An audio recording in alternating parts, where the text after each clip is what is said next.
7시가 된 관계로 광진 포럼을 시작하겠습니다. 감사합니다. 우리 늘 포럼에 그 사회를 봐주셨던 우리 박영수 상임대표님 오늘 너무 좋아하십니다. 편안하게 계셔서. 네, 어쨌든 저희 이렇게 추워진 날씨인데도 그래도 저녁엔 조금 안 추워서 아침엔 추웠는데 참석해 주셔서 너무 감사드립니다. 이번에 포럼은 광진 복지 네트워크에서 주관을 하게 됐어요. 그래서 우연찮게 제가 사회를 보게 됐습니다. 그 앞에 보면 책자가 있는데요. 광진 복지 네트워크 사업 보고서예요. 그래서 이거를 보시면 저희가 2003년, 2024년 상반기까지 어떤 걸 해왔는지 보실 수 있고요. 저희 여기에 오타가 하나 있어요. 71페이지 보시면 저희 지금 오늘 포럼에 대한 건데요. 여기 포럼 개요의 주체가 광진 주민연대가 아니고요. 광진 포럼입니다. 그래서 요거는 이렇게 오타라서 지우고 새로 작성을 해주시면 될 것 같습니다. 와이파이가 꺼졌대요. 그래서 5분 정도 무슨 얘기를 하라고 하는데 네, 손짓이 왔습니다. 괜찮다고. 네, 그래서 저희 일단 광진 포럼의 주최 단체는 디지털 광진, 건국대학교 산림환경사회연구실, 광진노동복지센터, 사람 ING, 연구공방 사람, 광진마을공동체, 광진주민연대가 공동 운영하고요. 이번 포럼은 광진복지네트워크가 주관으로 개최를 하게 되었습니다. 광진 포럼은 유튜브 광진주민연대 사람 ING 채널에서 동시 송출되고 있습니다. 그래서 참고 많이 바라고요. 휴대폰에 좀 열어주시면 네, 많은 사람이 보는 것처럼 네, 해주시면 감사하겠습니다. 광진 포럼하고 네트워크 간단하게 제가 그냥 아주 간단하게 설명을 드리자면 광진 포럼은 2013년부터 두 달에 한 번꼴로 진행을 해왔고요. 지난 11년간 총 60여 회 정례 포럼을 진행했습니다. 광진 포럼은 광진 구민들의 힘으로 광진구의 문제를 해결하고 지속 가능한 발전을 도모하기 위해 주민들, 전문가들, 그리고 지역 일꾼들이 모여서 토론하는 광장입니다. 광진 포럼은 지역사회의 문제와 이슈를 어느 쪽이 맞고 틀리고가 아니라 모든 이해관계자들을 모아 토론함으로써 해결 방안을 마련하고 집단 지성을 쌓아가는 공론장입니다. 우리 문제를 어떻게 해결할지 고민하는 시간이 되었으면 좋겠습니다. 제가 딱딱하죠. 제가 처음 이렇게 많은 사람 앞에서 이 사회를 하다 보니 제가 적어왔어요. 그래서 책 읽듯이 할 수 있습니다. 많은 양해 부탁드립니다. 그리고 오늘 네, 박수 많이 쳐주세요. 오늘 오신 내빈 소개를 해드리겠습니다. 광진 이거 순서는 저희가 주신 대로 그냥 불러서 네, 말씀을 드리겠습니다. 광진 주거복지센터 한선혜 센터장님 오셨습니다. 그리고 인사를 안 하시나요? 안녕하세요. 네, 광진 장애인 자립센터 박경미 센터장님 오셨습니다. 광진주민연대 박영수 상임대표님 오셨습니다. 늘푸른 놀봄센터 이현주 센터장님 오셨습니다. 하늘이 돌봄센터 송인옥 센터장님 오셨습니다. 사회적 협동조합 도우누리 민동세 대표님 오셨습니다. 광진 지역자활센터 김은미 센터장님 오셨습니다. 사람 ING 어정희 대표님 오셨습니다. 광진구 가족센터 윤명자 센터장님 오셨습니다. 이후에 혹시 더 오시면 네, 알려드리면 제가 또 한번 소개해 드리겠습니다. 광진 네, 적어왔습니다.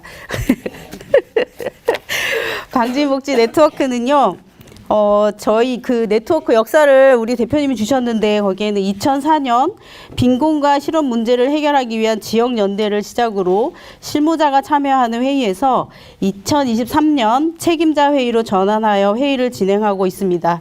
현재 회원 기관으로는 광진구 가족센터, 광진 장애인 자립 생활센터, 광진 장애인 가족 지원센터, 광진 주거복지센터, 늘푸른 돌봄센터, 돌봄과 나눔의 공동체 희년의 집, 사회적 협동조합 도우누리, 새날 지역 아동센터, 서울 지역 자활센터, 사단법인 전국 장애인 부모연대, 참여자치 나눔의 공동체 광진 주민연대, 한우리 돌봄센터, 그리고 광진아동 발달 지원센터가 참여를 하고 있습니다. 그러면 이제부터 포럼을 시작할 건데요. 일단 페이지 71페이지에 나오는 대로 순서가 진행이 될 건데요. 첫째 발제 먼저 하실 거고, 사례 발표 시간을 보시면 발제 20분이고요. 사례 발표 각각 10분씩 3분 하실 거고요. 재원은 20분, 또 이것도 20분 동안 하시면 됩니다. 그리고 이번 광진 포럼은 여기 보시다시피 그 광진구 내 민간복지시설 종사자 인권 실태 및 재원으로 광진북도 복지 네트워크 회원기관 종사자 인권 실태 조사 결과 발표와 인권 침해 사례를 발표할 예정입니다. 일단 발제는 사회적 협동조합 도우누리 민동세 이사장님이 해주실 거고요. 사례 발표는 광진 지역 자활센터 김은미 센터장님, 한우리 돌봄센터 송인옥 센터장님, 늘푸른 돌봄센터 이현주 센터장님 발표 예정이고요. 마지막으로 재연을 광진주민연대 박용수 상임 대표님이 발표할 예정입니다. 재연까지 다 들으시고요. 질문이나 궁금한 점 있으시면 메모하셨다가 질의응답 시간에 질문해 주시면 되고요. 유튜브 같이 송출되고 있으니까 유튜브에 질문 남겨주셔도 됩니다. 그럼 이제 먼저 우리 발제를 해주실 사회적 협동조합 도우누리 민동세 이사장님에게 듣도록 하겠습니다.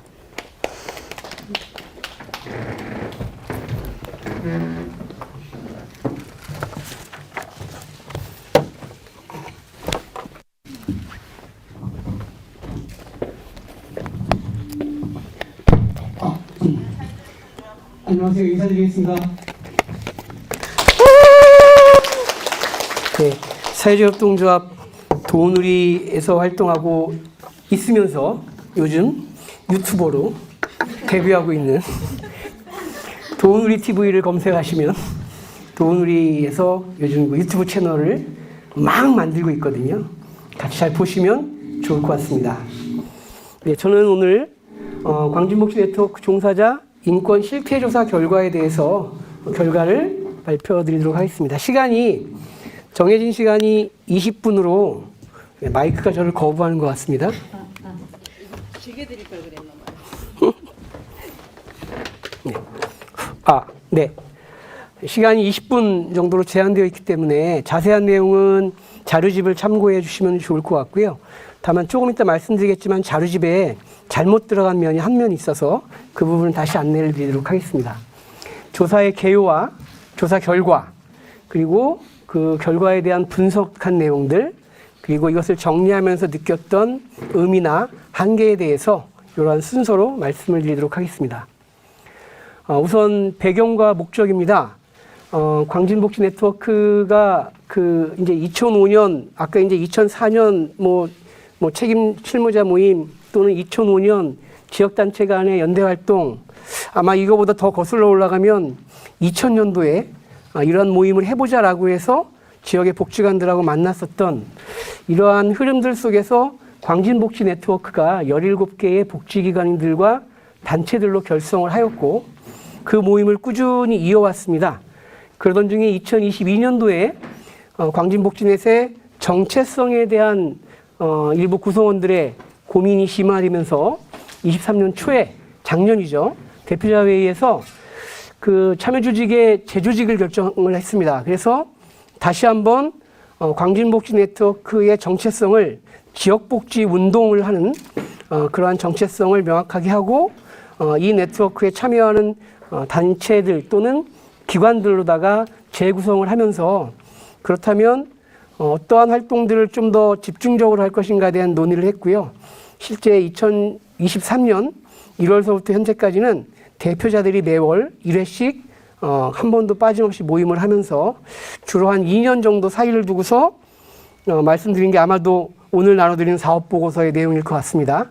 23년도에는 인권에 대한 교육과 포럼을 통해서 공유하는 시간을 가졌고 올해에는 그렇다면 우리 구성원들에 대한 실태나 인식들에 대한 조사를 해서 그것을 가지고 다시 두 번째 공론회의를 하는 것이 좋겠다라고 하는 목표로 이번 조사가 기획하게 됐습니다.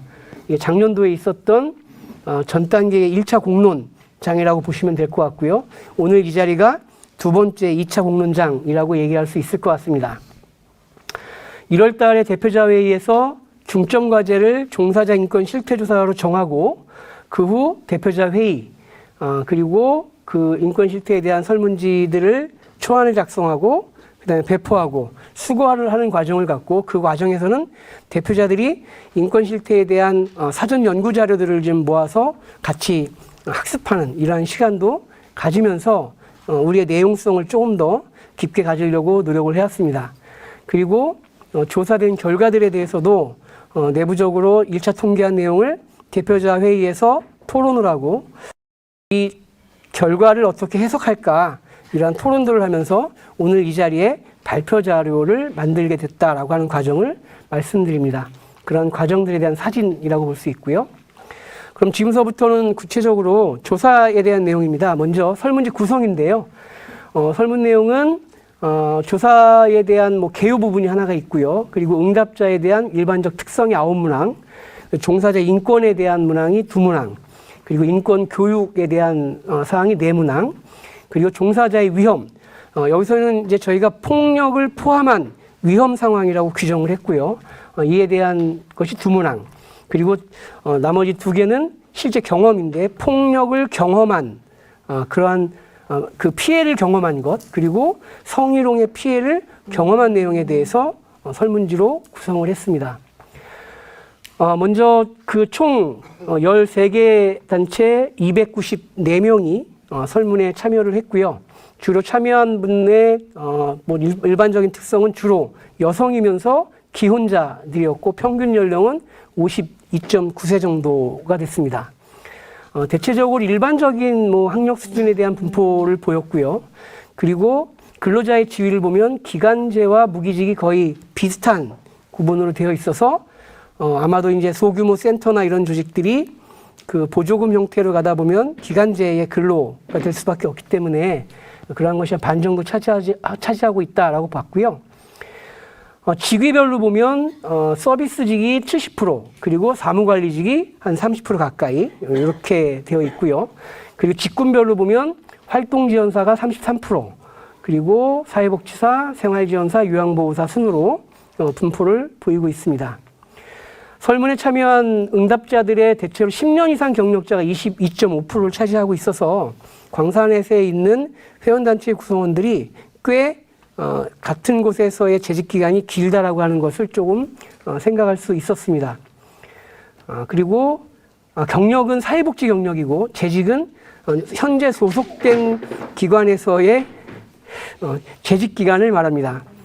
여기 의자가 바뀌어서 조금 약해졌습니다. 네, 다치지 않으셨으면 좋겠네요. 네.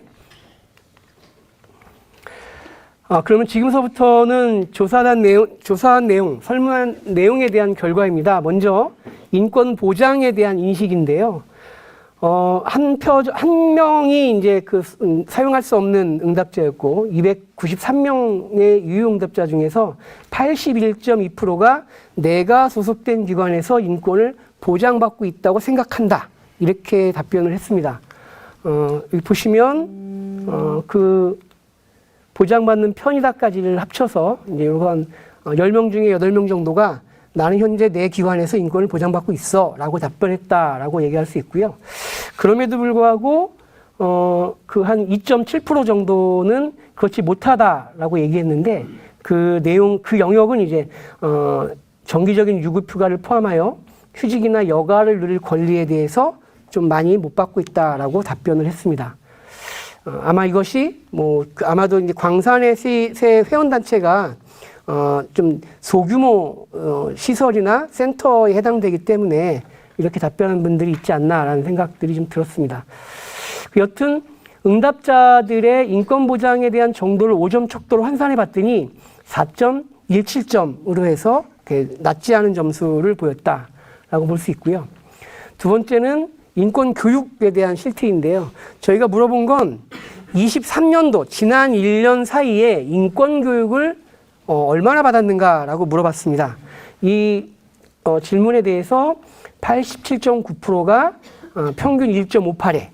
그러니까는 한 번 받은 분도 있지만 제일 많이 받은 분들 중에는 5회 이상 받은 분들까지 나왔기 때문에 평균으로 치면은 1.58회 정도의 인권 교육을 받았다라고 얘기를 했고요. 보시면 2회 이상 받았다라고 하는 분도 이제 절반 가까이 되고 있다라고 볼 수 있습니다. 그래서 이게 인권 교육은 사회복지 시설은 전체가 받아야 되는데 횟수로는 그걸 넘지만 안 받는 사람, 못 받은 사람도 존재하고 중복해서 받은 사람이 있다라고 하는 것이 좀 이번에 나타난 실태라고 얘기할 수 있을 것 같습니다. 또 하나는 인권 교육을 어디서 받았는가라고 물어봤는데 주로 주관기관이라고 하는 것은 이제 본인이 소속된 기관을 얘기하는 거고요.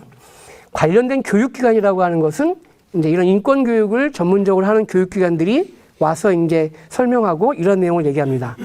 조금 의외인 것은 국가기관이나 즉 지자체나 공공기관 또는 인권위원회에서 받은 교육은 상대적으로 굉장히 낮은 부분을 차지하고 있는 것도 하나의 특성이라고 볼 수 있을 것 같습니다. 또한 인권교육이 얼마나 필요하다고 생각하느냐라고 물었습니다.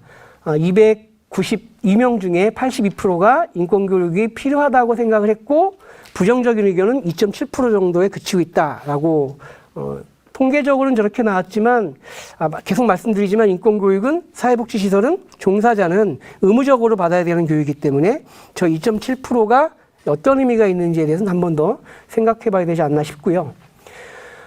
또한 인권보호 및 증진 또는 차별 해소를 위해 가장 필요한 것은 무엇이라고 생각합니까? 라고 물었는데 의외로 제도적인 부분에 대한 답변이 가장 많이 나왔습니다. 고충처리 제도를 적극 활용해야 된다라고 하는 것이 절반 정도를 대답을 했고요.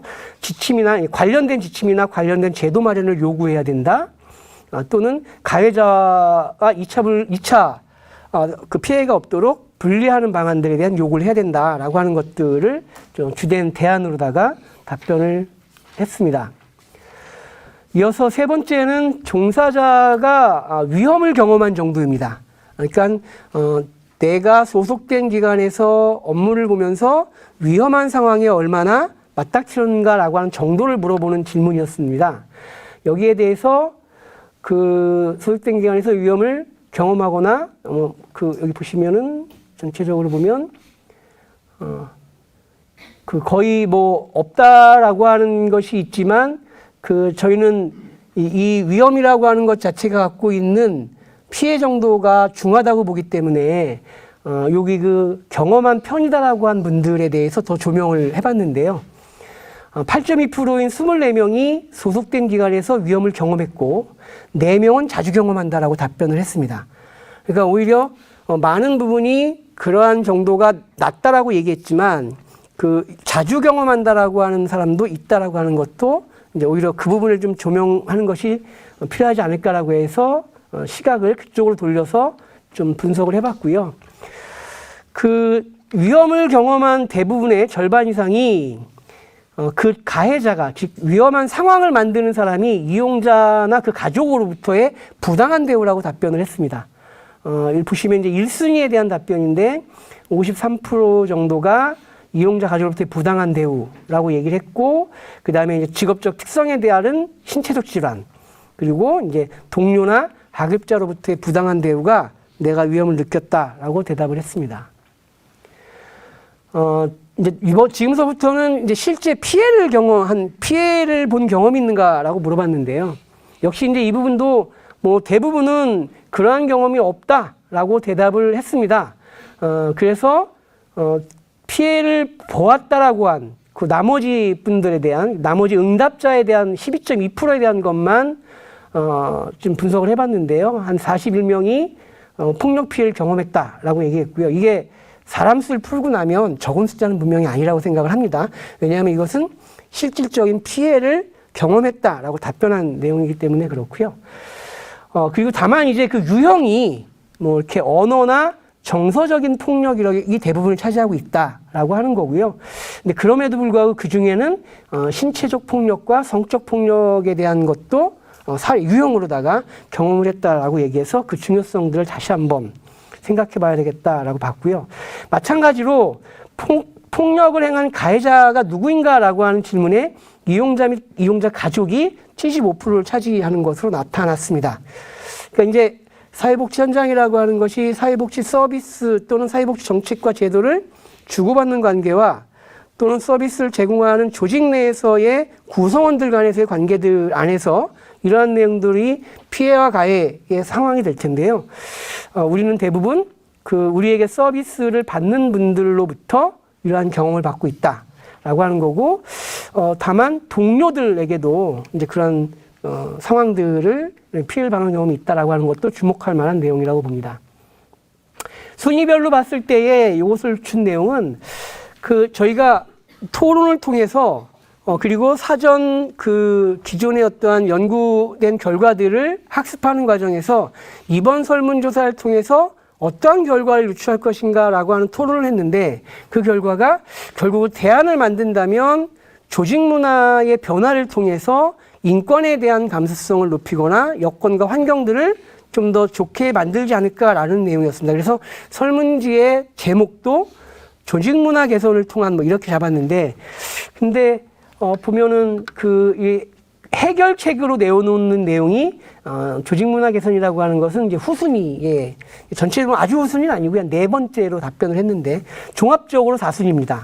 그러니까 1순위와 2순위 합친 것 속에서도 4순위를 차지하고 있는 것으로 나와서 이 부분도 고민은 해야 되겠다. 왜냐하면 1, 2, 3순위에 대한 부분 전부 다 직접적인 조직에 대한 역할이나 그러니까 기관에서의 역할이나 당사자의 역할을 가지고 있는 대안들이라고 하면 이제 문화 개선이라고 하는 것은 이제 상호간에 해야 될 문제이기 때문에 아마 후순위로 답하지 않았을까라는 추정은 해봤습니다.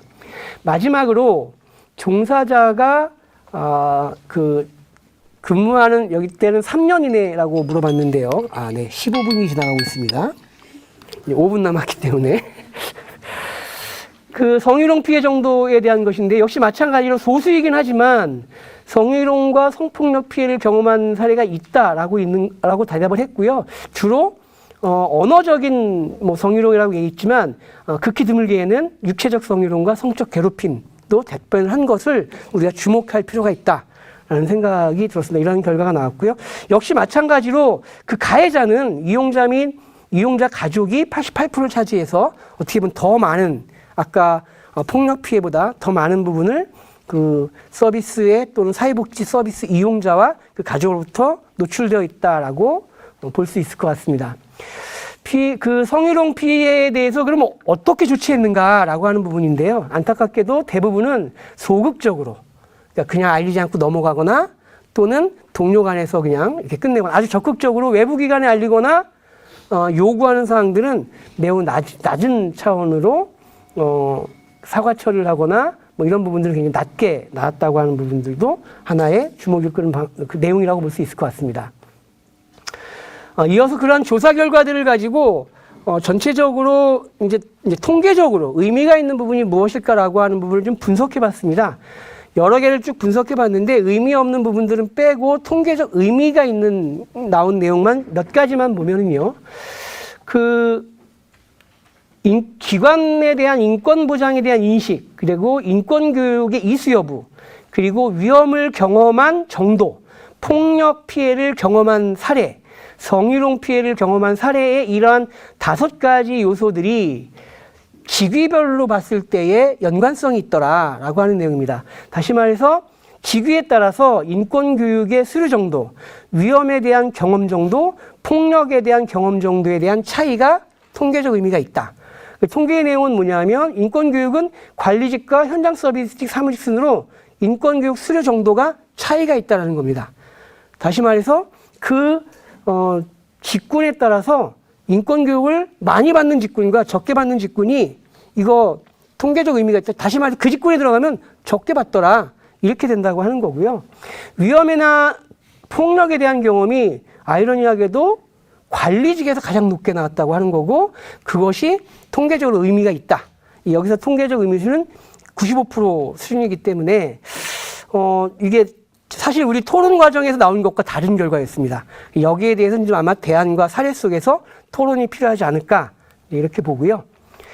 두 번째로 직군 간에도 차이가 있는 것이 통계적 의미가 있는 것을 봤더니 기관에 대한 인권 보장에 대한 생각, 교육에 대한 이수 정도, 그리고 이 두 가지의 경험과 폭력에 대한 경험이 직군에 따라서 차이가 있는 것도 통계적으로 의미가 있다. 이렇게 나왔습니다. 내용으로 보면 기능직과 활동지원사가 인권인식에 대한 즉 자기 기관에서 많이 보장받고 있어라는 생각이 굉장히 높다. 이제 이런 거고요. 그리고 사무직과 심리상담사 쪽으로 갔더니 그분이 낮게 나타났다. 이런 거고 인권교육도 생활지원사와 기능직이 인권교육을 잘 많이 받았고 사회복지사가 많이 받고 뭐 다른 직군이 좀 적다. 이런 거고 위험과 폭력 경험도 사무직이 높고 사회복지사 생활지원사 순으로 높다. 폭력도 직군으로 보면 요양보호사가 가장 높고 사회복지사, 사무직, 생활지원사, 활동지원사 순으로 폭력 피해를 경험한 것이 차이게 있더라. 이렇게 볼 수가 있습니다. 그러한 내용이고요. 세 번째로는 사회복지 경력의 연식이 차이에도 통계적 의미가 있는데 이건 하나였습니다. 위험 경험에 대한 것만 통계적으로 의미가 있다라고 하는 거였습니다. 신뢰 수준 내에서는. 다시 말해서 한 5년에서 7년 미만 경력자가 위험에 처한 정도가 가장 높다.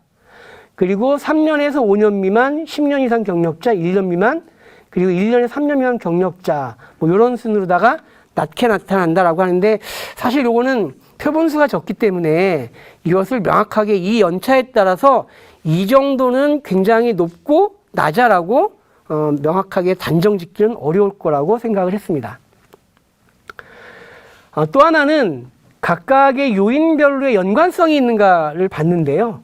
기관에서 인권을 보장해주고 있다라고 하는 인식, 그리고 위험을 경험한 정도, 폭력 피해에 대한 경험, 성희롱 피해에 대한 경험, 그리고 인권 교육이 필요한지를 물었었거든요. 필요하다라고 생각하는지에 대한 그 정도가 상호 연관성이 있다라고 나왔습니다. 이걸 예를 들면 위험 경험이 그러니까 위험 경험을 많이 경험한 사람일수록 기관에 대한 인권 보장 인식이 낮고 폭력과 성희롱에 대한 경험도 높고 인권 교육에 대한 필요성도 낮게 생각한다. 네, 이러한 인식들이 있다라고 하는 건데요. 요거는 내용적으로 보시고 제가 뒤에 결과에서 그 내용을 다시 한번 말씀을 드리는 걸로 정리하겠습니다. 마지막으로 의미한 개입니다. 이 실태조사는 네트워크의 13개 회원단체 종사자 294명을 대상으로 한 지역에서의 첫 인권 실태조사라는 의미가 있고요. 많은 종사자들의 소속기관에서 인권을 보장받고 있다라고 생각하고 있다는 것을 확인했다라는 거. 그리고 대부분 위험한 경험을 하지 못하였거나 폭력 피해 경험이 없거나 성희롱 피해 경험이 적다라고 응답을 했습니다. 다만 아까 말씀드린 것처럼 폭력이나 성희롱에 대한 피해가 과정과 결과가 중하기 때문에 적지만 그 낮은 숫자에 대해서도 우리가 깊게 성찰하고 대책에 대한 것을 마련해야 된다라고 얘기할 수 있을 것 같습니다. 3년도에 네트워크 종사자들은 평균 1.58회의 인권교육을 받았고 주로 소속된 기관이나 교육기관들에서 받았다. 국가나 공적인 교육기관에서의 이수가 저조하다는 것도 하나의 내용이라고 볼 수 있을 것 같습니다. 종사자의 위험한 경험, 폭력 피해에 대한 경험, 성희롱 피해에 대한 경험에 주된 가해자가 이용자나 그 이용자 가족으로 나타났다라고 하는 것도 하나의 주요 시사점이라고 볼 수 있을 것 같습니다. 또한 종사자의 지위, 직군, 그리고 사회복지의 경력 기간에 따라서 인권 실태에 대한 차이가 유의미한 차이가 나타났다라고 하는 것도 이번 실태 조사에서의 중요한 부분이라고 봅니다. 결국은 종사자의 성별, 혼인 상태, 마지막이 아니라 이거 외의 요인들, 성별이나 혼인 상태, 학력, 고용 형태, 연령대 또는 현재의 기관에서의 재직 기관들은 그러한 실태 차이에 대해서 통계적 의미가 없다라고 나왔다라고 하는 것도 하나의 시사점이고요. 결론적으로는 인권 보장의 인지 정도, 위험 경험의 정도, 폭력 피해의 경험, 성희롱 피해의 경험, 인권교의 필요 정도는 서로 상관관계를 보이고 있다라고 하는 건데요. 다시 말해서 이 요인들 중에서 기관이 접근할 수 있는 것은 우리가 위험의 경험 정도나 성희롱, 성폭력 피해를 강제적으로 너 하지 마 이렇게 얘기할 수는 없거든요. 하지만 우리가 인위적으로 접근할 수 있는 것은 기관에 대한 인권 보장의 인식을 높일 수 있는 것 또는 위험 경험 정도, 즉 안전한 그 환경을 만드는 것을 얘기합니다. 그러한 환경을 만드는 것들 그리고 교육의 필요 정도를 높인다면 그 결과가 폭력과 성희롱에 대한 피해 경험을 낮추거나 그러한 것들을 갈 수 있겠다라고 하는 것이 이번 실태에서의 결과라고 볼 수 있습니다. 다만 한계를 가지고 있는데요. 그 한계는 첫 번째는 이 조사가 광진구에 있는 모든 사회복지시설 종사자를 대상으로 하고 있지 않기 때문에 현재 광산에서의 구성원들만을 가지고 있는 한계가 분명히 있다라고 하는 거고요. 두 번째는 인권의 한 실태 가장 큰 축이 처우와 그리고 임금 등과 관련된 노동환경이라고 할 수 있는데 그 부분이 빠져 있습니다. 이 부분은 저희가 설계할 때서부터 우리가 갖고 있는 재정적 한계 그리고 내용적인 부분을 고려했을 때 이번에는 그것을 빼고 가기로 했기 때문에 그러한 한계들이 분명히 가지고 있다라고 하는 겁니다. 따라서 이번에 어떠한 내용들에 대한 것을 공론장에서 수기하면서 광진구 전체 사회복지시설이나 단체를 대상으로 종사자의 인권 실태 전수조사를 추진하는 과제들이 아마도 이 과제를 넘어서는, 그러니까 이 한계를 넘어서는 과제가 아닐까 싶습니다. 네, 이상으로 발표를 마치도록 하겠습니다. 40초를 오버했습니다. 죄송합니다.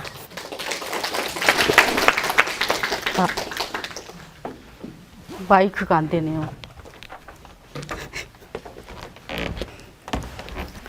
네, 설문 내용을 잘 분석해 주신 민동세 이사장님 수고 많으셨습니다. 한 번 더 부탁드리겠습니다. 다음은 이제 현장에서 직접 듣는 사례 발표를 할 건데요. 이제 자리를 옮겨서 그 사례 발표하시는 분들을 위해 단상에 책상에 착석해 주시면 감사하겠습니다.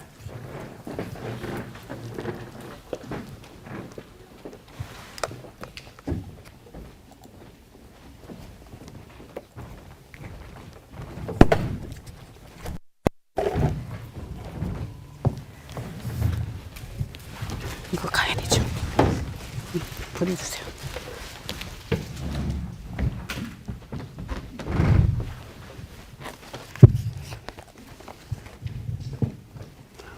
첫 번째로 사례 발표는 광진 지역자활센터 김용민 센터장님께서 이야기를 전해주시겠습니다. 안녕하세요. 김용민입니다. 그 발표에 앞서서 이 내용들을 공유하면서 저희 담당 팀장님들이 많이 조심스러워 하셨거든요. 왜냐하면 이 발표를 듣는 분들이 혹시나 자활 참여자 주민들에게 부정적인 시각이나 편견을 갖게 될까봐 조금 되게 조심스럽고요. 대체로는 어떤 문제가 발생이 되면 저희 사업단 안에서 소통을 통해서 원만히 잘 해결하고 있습니다. 그래서 이야기를 듣고 편견을 갖지 말아 주십사 당부 말씀드립니다. 저희 광진지역자활센터는 지역의 저소득층 주민들이 지역사회 주인으로 살 수 있도록 일자리를 통한 자립자를 이루고 삶의 기반이 되는 사회적 경제를 실현하고 있습니다. 지금 현재 현황으로는 참여자 170여 분, 그 다음에 종사자 16명, 그리고 15개의 사업단을 운영하고 있습니다.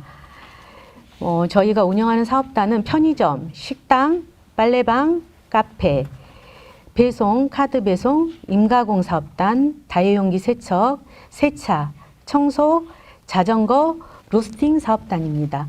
저희 종사자들의 역할은 참여 주민들이 사례 관리, 그다음에 자활 사업 운영, 그다음 업무 담당 회계, 게이트웨이라고 센터에 처음 오면 상담하고 교육하는 과정입니다. 그리고 자산 형성, 지원 등 업무를 하고 있습니다. 저희 참여자의 활동으로는 사업단에 소속이 돼서 업무나 교육, 소모임, 원래회의 등에 참여하고 있습니다. 지금부터 저희 지역자활센터 내에서 일어난 인권침해 사례를 발표하겠습니다. 첫 번째 유형으로 언어적 폭력입니다. 구체적인 사례는 담당 팀장이 뭘 아느냐, 아줌마 뭐 이런 단어를 사용하고 반말을 하거나 욕설을 하며 모욕감을 느끼게 합니다. 그래서 대응 방법으로는 참여 주민의 조치는 상담을 진행하고요, 간담회 등을 진행하고 담당 팀장의 권한에 대해 참여자들에게 설명하는 시간을 가졌습니다. 그리고 직원 조치로는 직원의 고충 상담을 하였습니다. 두 번째 유형은 신체적 폭력입니다. 구체적인 사례로 상담실에 우산을 들고 위협을 하고요, 의자를 들어서 담당 팀장을 때리려고 하는 그런 행동을 하셨습니다.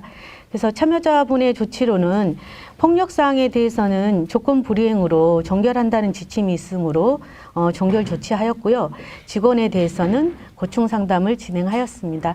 다행히 이제 이 직원분이 남자분이셔서 크게 좀 상처받지 않는 부분이 있어서 다행이었습니다. 그 다음에 저희가 성희롱 관련된 유형입니다. 구체적인 사례로는 남성 참여자가 여성 팀장에게 성적 수치심을 느끼게 하는 표현을 해서 굉장히 불쾌한 사례입니다. 그래서 대응 방법으로는 참여자분에게는 성희롱으로 간주될 수 있다고 알리고 다시는 이런 일이 발생되지 않게 해달라고 주의를 드렸고요, 직원의 조치로는 고충 상담을 하였습니다. 저희 지역자활센터도 지금 현재 16명 근무를 하고 있는데 남자 직원이 3명이고요, 여자 직원이 13명입니다. 그래서 좀 참여하시는 분의 분포는 남자분이 70%, 여자분이 30% 반대예요. 직원은 여자분들이 많고 참여 주민은 남자분들이 많습니다. 다음으로 유형은요, 종사자의 시일 권리의 침해입니다. 구체적으로는 저녁 늦은 시간에 술에 취해서 전화를 하고 카톡을 하고 업무하고 상관없는 얘기들을 하시고 이러거든요. 그래서 이제 참여자 조치로는 상담하고 이제 시종 요구하고 그다음에 직원은 고충 상담을 했고요. 이제 여기 같은 경우는 단적인 예로 저희가 개인 폰을 사용하지 않고 업무 폰을 다 준비해서 이런 문제가 되는 팀장님들에게는 업무 폰을 사용하게 하고 밤 늦게는 이제 이렇게 문자나 이런 거에 대응하지 않도록 그렇게 지시를 하였습니다. 다음으로는 정서적 폭력인데요. 구체적인 사례로는 참여자 간의 갈등에 대해서 조치를 취했음에도 본인이 원하는 대로 이루어질 때까지 계속 구애 민원을 놓고 그로 인해서 담당자가 굉장히 힘들어하는 그런 사례가 있었습니다. 참여자 조치로는 상담하고 간담회를 진행했으나 해결이 굉장히 어려웠어요. 그리고 결국에는 이제 이분이 타구로 이사를 가면서 타기관으로 가면서 정리가 된 사례입니다. 그래서 직원 조치는 고충 상담과 센터 차원에 개입을 하였지만 실질적으로는 이분이 타구로 이사 가는 걸로 종결이 돼서 해결된 문제지 직접적으로 문제를 해결할 수 있는 부분은 없었어요. 굉장히 안타까운 건이었고요. 그래서 저희 센터는 이런 문제점들을 얘기하고 있습니다. 현장에서 인권 침해와 관련된 문제는 주로 이용자의 인권 보호를 중심으로 이루어져 왔으며 종사자의 인권 침해 실태나 대안 마련과 관련해서는 조사 연구가 좀 부족한 상황입니다. 이용자에 의한 폭력과 열악한 근무 환경이 종사자의 직무 만족과 소진, 이직 의도 등에 부정적 영향을 주고 있습니다. 그래서 사실은 실질적으로 민원이 좀 많이 발생했던 때 종사자 이직률이 굉장히 좀 높았던 적도 있었습니다. 그리고 종사자의 조직 헌신도나 업무 열의에 부정적인 영향을 미치고 서비스 질적 저하를 초래하는 문제가 있었고요. 이용자와 관계 형성, 그다음에 공동체성을 지향하는 센터의 특성상 인권 침해 문제로 제기하기 어려운 상황이 존재하는 문제들이 있었습니다. 종사자가 경험하는 폭력을 특수한 근무 환경의 문제로 접근하기도 하는 그런 문제점도 발생하고 있고요. 대처와 사후관리 방안으로는 종사자들은 동료나 상급자에게 도움을 요청하고 가해자에게 엄중히 경고하거나 항의하고 기관에 보고하고 법적 대응 등 적극적 대처를 해야 되고요. 기관으로서는 사실관계 및 주요 내용, 기록 및 즉시 보고, 시설 내 정보 공유 및 해결책을 논의하고 심리상담 및 의료서비스 지원, 휴직 제공, 외부기관, 상담센터 등을 통한 지원, 그다음에 고소, 고발 등 법적 조치를 할 수 있습니다. 그리고 기관으로 기관 내 예방 교육을 강화해야 되고요. 관련 규정과 매뉴얼 정비, 시설 내 고충 처리 제도 등 공식 절차 강화. 제가 이거를 포인트를 안 누르고 지금 하고 있네요.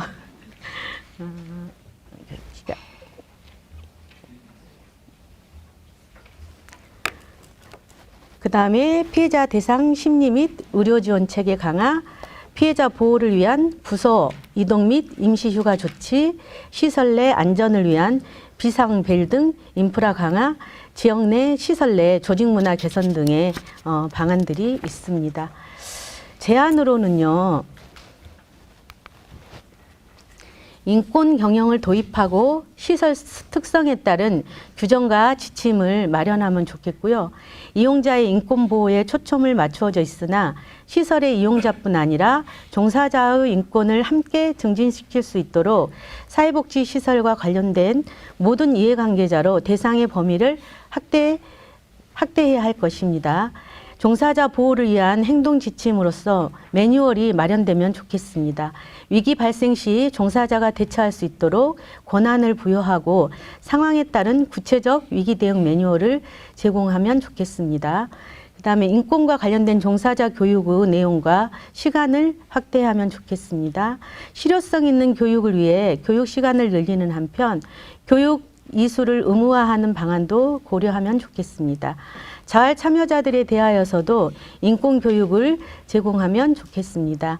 인권 침해 조사와 구제를 위한 시설 내부에 전담 조직을 설치하면 좋겠습니다라고 했는데 이 중에서 지금 센터 내부에서 실행하고 있는 것들이 있습니다. 그래서 앞으로 인권을 위해서 더 많은 노력들이 필요하다고 생각합니다. 이것으로 발표를 마치겠습니다.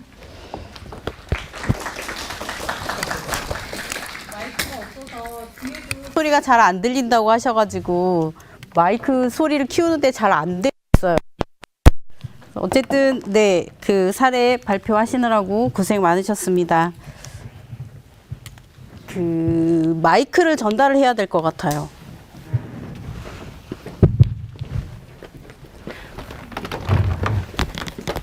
이렇게 나가자. 무선이 안 되고 있어요. 켰는데 무선이 안 되고 있어. 안녕하세요. 하늘교육센터 손정입니다. 네, 목소리를 최대한 크게 해달라고 해서 최대한 크게 하겠습니다. 하늘이 돌봄센터 중심의 장애인 돌봄 종사자 인권 침해 사례 발표하겠습니다.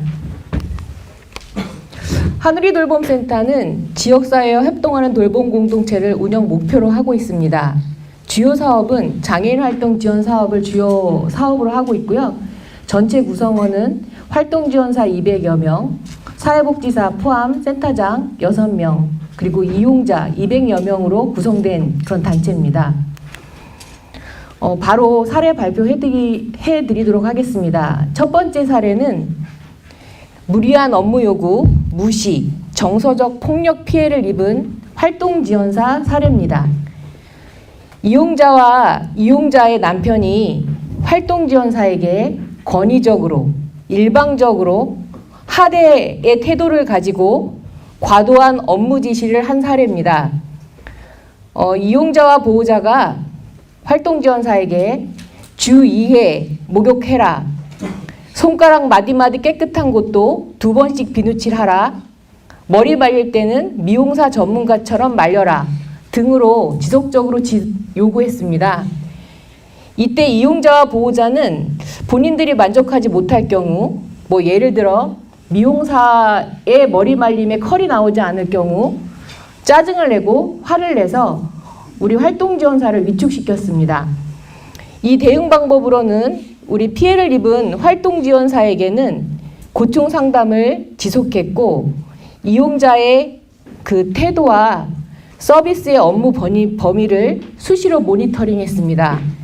그리고 그 활동지원사의 요구에 따라서 사회복지사가 개입하여 목욕 서비스를 주 1회로 조정했고, 이때 활동지원사의 요구가 이용자에게 현재 본인이 센터에 이러한 고충 상담한 내용들을 알리길 원치 않아서 우회적으로 개입할 수밖에 없었습니다.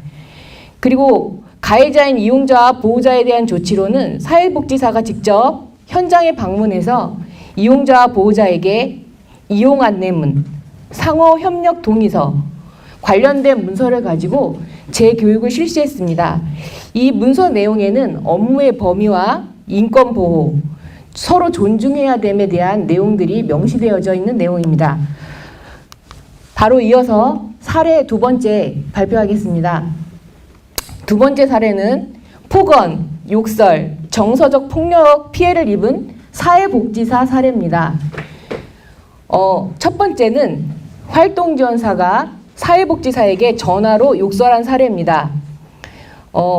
활동지원사 본인의 인지 오류로 발생한 문제, 우리 사회복지사께서 문자와 전화통화 그리고 원래회의를 통해서 정확히 안내한 내용들에 대해서 흘려들었다가 활동지원사가 제대로 집중하지 못해 본인이 업무 처리에 불편함을 겪으면서 전화로 일방적으로 욕을 한 경우입니다.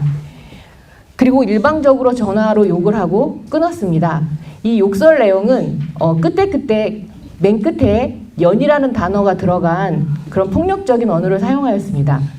2번째 사례는 이용자가 사회복지사에게 전화로 욕설한 사례입니다. 그 지침 변경에 따른 안내사항을 안내했을 때 화가 날 수 있는데, 이 이용자가 그 전체적인 내용을 듣지 않고 바로 일방적으로 사회복지사에게 욕설을 퍼부은 내용입니다. 이 또한 끝에 연과 등등등의 욕설이 들어간 그런 욕설의 전화였습니다. 이때 우리가 발견한 특이사항은 남성 사회복지사가 한 명이 있는데요. 남성 사회복지사에게는 욕을 하지 않는다는 것입니다. 여성 사회복지사에게만 욕설을 했다는 것, 그런 특징을 발견했고요. 관련된 대응 방법으로는 첫 번째, 직원 조치. 사회복지사의 고충 상담을 하였고요. 그리고 사회복지 당사자 의견을 청취해서 그 의견을 반영했습니다. 그 첫 번째로는 그 욕설을 퍼부은 활동지원사에게 상급자가 공식 사과를 요청하였고 대면 사과를 받았습니다. 그리고 여기에 메모하지 않았는데요. 저희가 그 이후로 그 통화, 녹음이 될 수 있는 기능을 전화기에 넣었습니다. 그리고 2번째 조치는 이용자와 관련 조치인데요. 우리 사회복지사가 이용자에게 직접 항의를 했습니다. 그런데 우리 장애인이신 분 이용자께서 항의 내용을 계속 이해하지 못했고, 그리고 결론적으로는 계속 무시하면서 대화 내용이 계속 지속되어서 전화 내용이 길어질수록 더욱더 상처를 받아서 전화를 끊고 결론적으로는 담당 사회복지사를 변경하면서 조용히 수습해서 넘겼습니다. 이제 3번째 사례입니다. 3번째 사례는 성희롱 피해를 입은 활동지원사 사례입니다. 이 이용자께서 활동지원사에게 업무에 약속하지 않은 목욕을 지속적으로 요구하고 술을 마시면 항상 하의를 탈의하시고, 그런데 이분께서 매일 술을 마시고 술을 마신 것으로 하의 탈의를 정당화하셨고요. 그리고 서비스 제공 시간에 계속 성인 프로그램을 시청했습니다. 그리고 활동지원사에게 마사지를 해주겠다고 접근했습니다. 관련된 조치사항으로는 활동지원사 고충 상담을 했고요. 관련된 케이스가 너무 중해서 사례 관리 케이스로 진행했습니다. 그럼에도 불구하고 이용자가 개선되는 여지가 없어서 서비스 종료를 하였고요. 그리고 활동지원사에게는 새로운 이용자를 매칭해서 일자리를 변경해 드렸습니다. 그리고 장애인 이용자에 대한 조치입니다.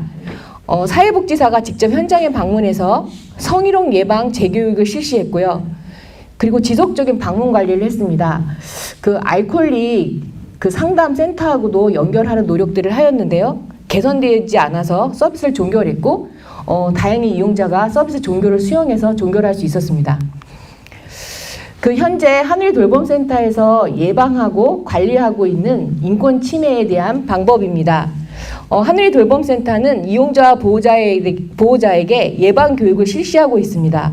서비스 계약할 때 이용자 안내문, 상호협력 동의서 작성, 성희롱 예방 교육을 실시하고 있습니다. 그리고 정기적 이용자 방문 및 현장 모니터링을 하고 있는데요. 장애인 활동 지원 사업은 현장 방문이 의무가 아닙니다. 매월 방문이 의무가 아닌데요. 한의돌봄센터는 2024년 9월 기준으로 월 평균 34 현장 방문을 하고 있습니다. 그리고 세 번째로는 인권 침해 발생할 때 즉시 전담 사회복지사가 그리고 기관에서 방문 상담을 하고 필요시 사례 관리로 지속 관리하고 있습니다. 그리고 직원 관리에 대한 부분들은 가장 중요한 예방 교육을 실시하고 있습니다. 그럼에도 불구하고 현재 인권 침해 대응 매뉴얼에 대한 부분들은 미비해서 향후 보완이 필요합니다. 두 번째로는 고충처리위원회가 가동되고 있습니다. 하늘돌봄센터는 3명의 직원 대표를 선출해서 직원 고충처리위원회를 구성하였고 근로자와 사측의 그 인적 구성을 정확히 구성해서 위원을 구성했고요. 나머지 사회복지사 선생님들은 고충 상담원으로 저희들이 고지하였습니다. 그렇지만 저희가 대대적으로 정확히 이 절차와 내용에 대한 안내를 하지 않았기 때문에 그 매월 개최되는 직원 대표자 회의에서 이루어지는 고충처리위원회는 민원성의 내용들로 주로 많이 접수되고 정리하고 있습니다. 향후 강화가 필요합니다. 그리고 세 번째는 정기적 이용자 방문 및 현장 모니터링에 대해서는 강화가 필요하다고 생각하고 있습니다. 저희 하늘돌봄센터의 한계를 말씀드리면 첫 번째 활동지원기관은 이용자와 보호자가 활동지원사와 사회복지사에게 폭언, 욕설, 성희롱 등 인권 침해를 할 경우 개입하기가 어렵습니다. 관리감독 기관의 지원 제도가 부재합니다. 인권 침해를 당했을 때 활동지원사는 사회복지사에게 당연히 보고하고 상담을 진행합니다. 하지만 앞서 말씀드린 대로 공식화를 꺼려합니다. 지금 또는 내일 당장 직접 대면 서비스를 그 재가해서 제공해야 되기 때문에 공식화할 경우 관계가 어색해지고 더 나아가 일자리를 잃을 수 있겠다는 두려움을 가지고 있습니다. 서비스 현장에서는 인권 침해 상황인지 즉시 판단이 어렵거나 애매하다고 느끼는 경우가 대부분입니다. 재가라는 업무 환경의 특성이 있고요. 극단적 인권 침해가 아닌 한 모호하게 대응하게 됩니다. 그래서 인권 침해 상황 시 어떻게 얘기하고 어느 정도 수위로 대응해야 되는지 판단하기 어려운 상황입니다. 그리고 두 번째는 인권인식 부족으로 지속적인 인권 침해 노출이 되고 있습니다. 이 얘기는 재가의 업무 환경상 그리고 오래된 관계, 서비스의 관계에 익숙함으로 인권 침해를 당하고 있고 그 범위를 넓혀감에도 불구하고 이것이 인권 침해인지 정확히 인지하지 못하는 상황들이 있다고 보고 있습니다. 인권 교육을 저희들이 진행하되 각인된 인권 교육은 아닌 것 같고요. 부족한 것 같고요. 그리고 현장 모니터링도 여전히 부족하다고 느끼고 있습니다. 그리고 세 번째 한계로는 활동지원기관은 이용자에 대한 활동지원 급여 제공 거부권이 없습니다. 이 말은 그 장애인이신 분이 서비스를 받겠다고 했을 때 저희들이 거부할 수 있는 그런 법적 제도가 없습니다. 만약에 거부할 경우 민원으로 처리돼서 1차 거부 경우로 정리될 경우 경고, 4차에는 지정 취소가 됩니다. 그리고 마지막으로 관련돼서 제언 내용들을 정리해 봤습니다. 장애인 활동 지원 기관의 역할과 자치구의 역할 두 가지로 정리를 해봤는데요. 우선 장애인 활동 지원 기관의 역할로 무엇보다 중요한 것은 설문조사의 결과처럼 예방교육이 가장 중요한 것 같습니다. 그래서 예방교육을 하되 인권교육이 체계화되고 계획되어져야 된다고 생각하고 있습니다. 두 번째로는 인권침해 대응 매뉴얼이 좀 제작되고 배포되어서 모호한 상황에 대한 적절한 대응 방법을 상시적으로 숙지하고 있다가 현장에서 그런 유사 상황 시 그 텍스트를 읽을 수 있는 그런 정도의 교육이 필요하다고 생각합니다. 세 번째로는 인권침해 구제 절차 공식화인데요. 앞서 고충처리위원회 관련된 내용들을 말씀드렸기 때문에 생략하도록 하겠습니다. 네 번째는 활동지원기관의 방문 활동 그리고 현장 모니터링이 의무는 아니지만 해야 된다고 생각하고 있습니다. 다섯 번째는 반복적인 인권침해 이용자 그리고 보호자에 대한 엄중한 조치 제도가 있다라는 것을 인식시켜야 될 필요가 있고 관련된 정책 마련에 대한 목소리를 높여야 된다고 생각합니다. 한 예로 이용자 보호자 관련 과거 이력 공식 정보 관리 제도라든지 활동지원사 위험 상황의 2인 1조 배치 제도 그리고 활동지원사 급여 제공 거부 제도 등이 좀 마련되어지길 바랍니다. 자치구의 역할입니다. 크게 세 가지로 정리를 했는데요. 하나는 광진구에는 장애인 활동지원사 처우 개선 및 지위 향상을 위한 조례가 없습니다. 이 관련된 조례가 제정되어지길 바라고요. 광진구에는 요양보호사, 장기요양요원에 대한 처우 개선 및 지위 향상을 위한 조례가 2020년도에 제정되었습니다. 그 내용들을 보면 장기요양요원의 처우 개선과 지위 향상에 대해서 그 내용들이 나열되어 있고요. 관련된 예산을 사용할 수 있다라고 조례에 제정되어져 있습니다. 그걸 기반으로 해서 광진구는 광진구에 있는 장기요양요원에게 많은 혜택들을 주고 있는데요. 활동지원사를 위한 이런 조례가 제정될 경우 조례를 근거한 다양한 인권보호 활동을 할 수 있겠습니다. 한 예를 들면 2023년도에 광진구에서 광진구청장 이름을 내세운 장기요양요원 응원 캠페인이 있었습니다. 활동지원사에 대한 사회적 인식 개선도 이를 통해서 진행할 경우 많은 인권 보호가 될 거라고 기대합니다. 두 번째로는 광진구 자치구에서는 가지고 있는 조례, 광진구 사회복지사 등의 처우 및 지위 향상을 위한 조례가 있습니다. 그렇지만 이 조례에 대한 영향력을 이곳에 모두 앉아 계신 민간복지시설의 사회복지사들은 체감하지 못하고 있는 현실이라고 생각합니다. 관련돼서 정말 실효적인 그런 사업계획으로 민간복지시설의 사회복지사들도 인권을 보장받고 관련된 사업을 진행할 수 있기를 바랍니다. 세 번째로는 광진구에는 인권보장 및 증진에 관한 조례가 제정되어져 있습니다. 하지만 이 내용들을 살펴보면 광진구 인권보장 관련된 기본계획을 만들 때 민간시설에 대한 내용들은 거의 의견 수렴하지 않았습니다. 향후 이 인권보장에 대한 내용들이 있다면 그 기본계획 안에 민간복지시설의 의견도 함께 포함되어야 된다고 생각합니다. 그래서 돌봄 종사자를 포함한 구민 인권실태조사 그리고 공청회를 통한 민간복지시설의 의견 수렴 및 반영 그리고 더 나아가서는 현재 자치구가 만들어 놓은 인권 보장 및 증진에 관련된 기본 계획에는 이렇다 할 그 적당한 계획이 없고요. 현재 광진구가 가지고 있는 기본 계획, 지역사회 보장 계획을 재편집한 내용입니다. 그래서 기존에 있었던 사업들을 그냥 이름의 명목만 유목화해서 분류해서 정리된 내용인데요. 실질적인 인권에 대한 보장이 계획되려면 내용들이 좀 더 현실성 있게 반영되고 그리고 그렇게 편집한 내용들이 아니라 저희들의 내용들을 좀 넣어서 좀 실효적인 내용들로 인권 보장이 되기를 바랍니다. 네, 이상입니다. 네. 송인옥 센터장님 수고 많으셨습니다. 다음은 세 번째 사례 발표를 늘푸른 돌봄센터 그 이현주 센터님께서 해주시겠습니다. 늘푸른 돌봄센터 이현주입니다. 마이크 나오나요? 안 나오죠? 끄셨군요. 네, 제가 껐나 봐요. 네, 나오죠? 네. 제가 껐나 봐요. 아니에요. 끄고 줬어요.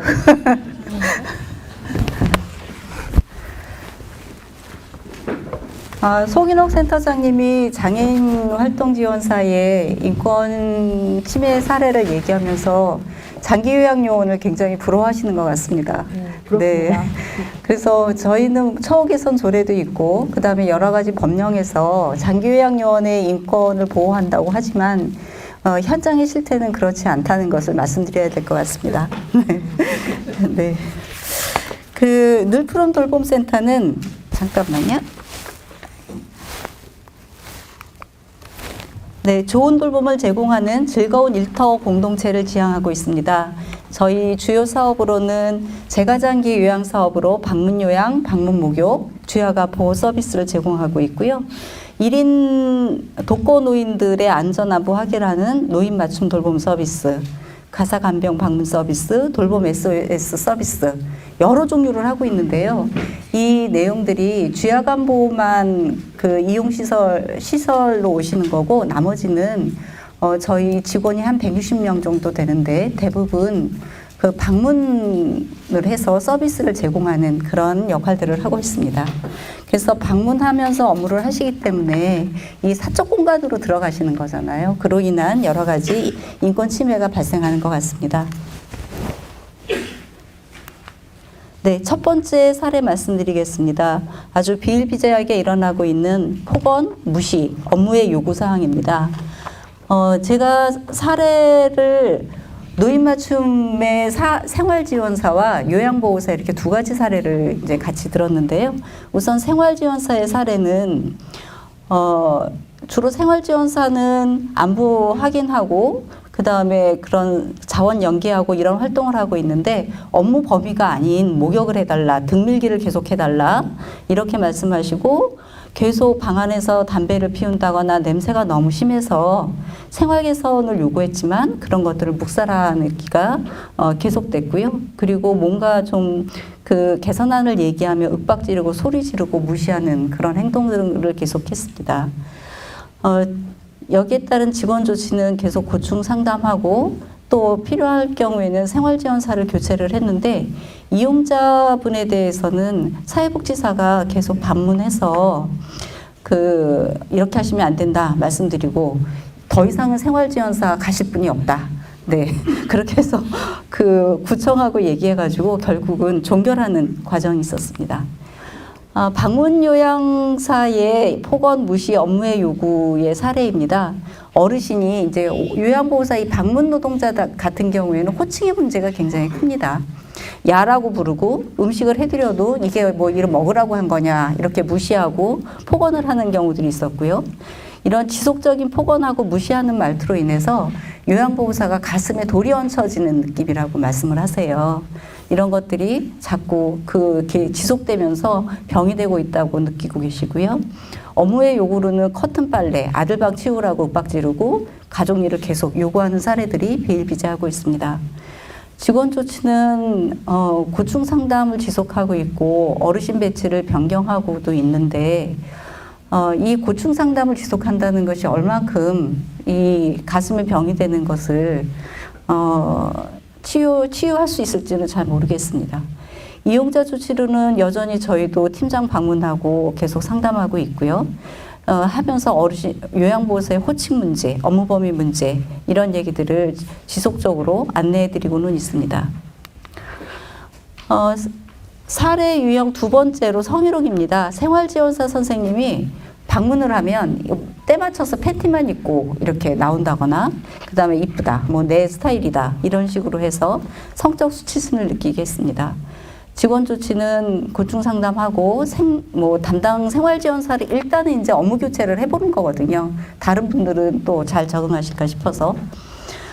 이용자 조치로는 전담 사회복지사하고 팀장이 동행 방문해서 다시 한번 상호협력 동의서나 뭐 이런 직원 인권에 대한 것들을 안내해드리고 법적 처벌을 받으실 수 이렇게 말씀드리지만 그런 것이 가능하지 않았고요. 생활지원사, 그러니까 노인 맞춤 그 업무 지침에는 이런 문제가 있을 때는 2인 1조 방문이 가능합니다. 그래서 이 생활지원사는 2인 방문을 했고 그럼에도 이제 해결이 되지 않아서 팀장님이 그 방문해서 전화 상담만 하는 방식으로 업무를 전환하게 되었습니다. 요양보호사의 성희롱 사례입니다. 뭐 서비스 제공 시간에 성인 프로그램을 시청하거나 그 다음에 목욕을 시키거나 이런 신체적 접촉이 있을 때 의도적으로 접촉한다거나 어떤 성적 언어 표현으로 인해 가지고 성적 수치심을 많이 느끼고 또한 위협을 느끼게 되었습니다. 직원 조치로 고충 상담 실시하고 이 요양보호사 같은 경우는 좀 그 기회가 돼서 전문기관에게 상담 연계하고요. 그 다음에 성희롱 피해자 유급 휴가비 지원 사업들이 있었어요. 그래서 그렇게 연계하는 과정이 있었습니다. 이용자 조치는 계속 방문하고 또 안내하고 이렇게 해도 개선되지 않고 있어서 요양보호사 교체 배치했는데 이 요양보호사 선생님은 들어가시면서 기사로 확 제압해가지고 그렇기도 하고 또 어르신의 태도도 변화하는 그런 과정이 있어서 현재는 서비스를 유지하고 있습니다. 세 번째 사례는 요양보호사의 가장 큰 문제점은 근골격계 질환입니다. 그래서 근골격계 위험이 굉장히 큰데요. 이것이 저희는 되도록이면 근골격계 예방을 위해서 많이 노력을 하는데 어르신들이 손빨래를 시키시는 어른들이 있어요. 세탁기 못 쓰게 하고. 네, 그 다음에 걸레도 이렇게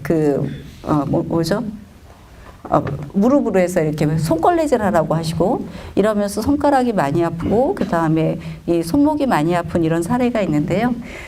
저희가 매년 근골격계 증상 조사를 하거든요. 23년에 조사한 결과 저희 선생님들의 34%가 근골격계 질환을 알고 계신 걸로 나타났습니다.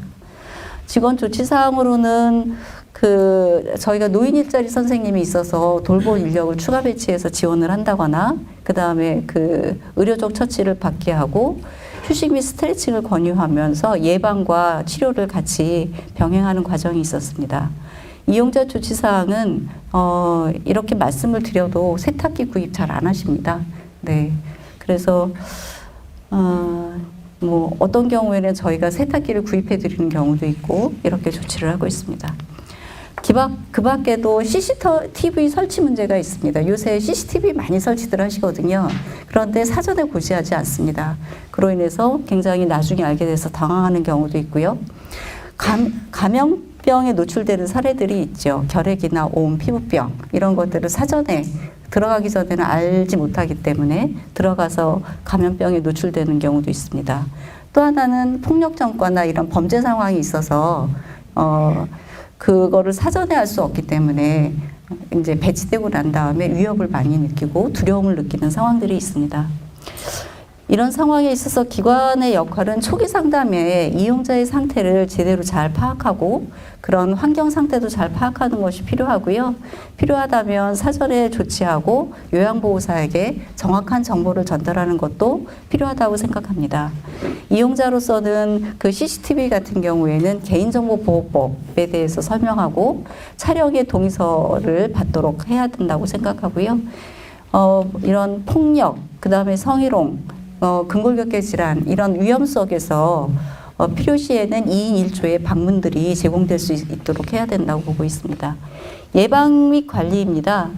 계속 말씀드렸지만 이용자 관리에서 가장 중요한 것은 초기 상담할 때 이용자의 상태를 제대로 파악하는 거고 대응 계획을 적절하게 수립하는 거라고 생각을 합니다.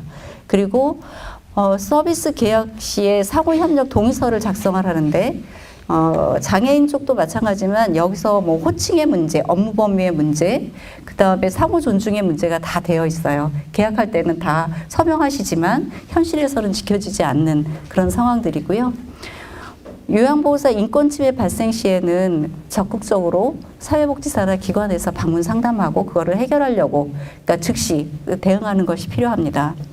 직원 관리는 장기 요양은 월 1회 사회복지사가 방문하도록 되어 있습니다. 그래서 방문할 때 반드시 직원의 고충이 있는지 불편한 점은 없는지 파악하는 과정이 필요하고요.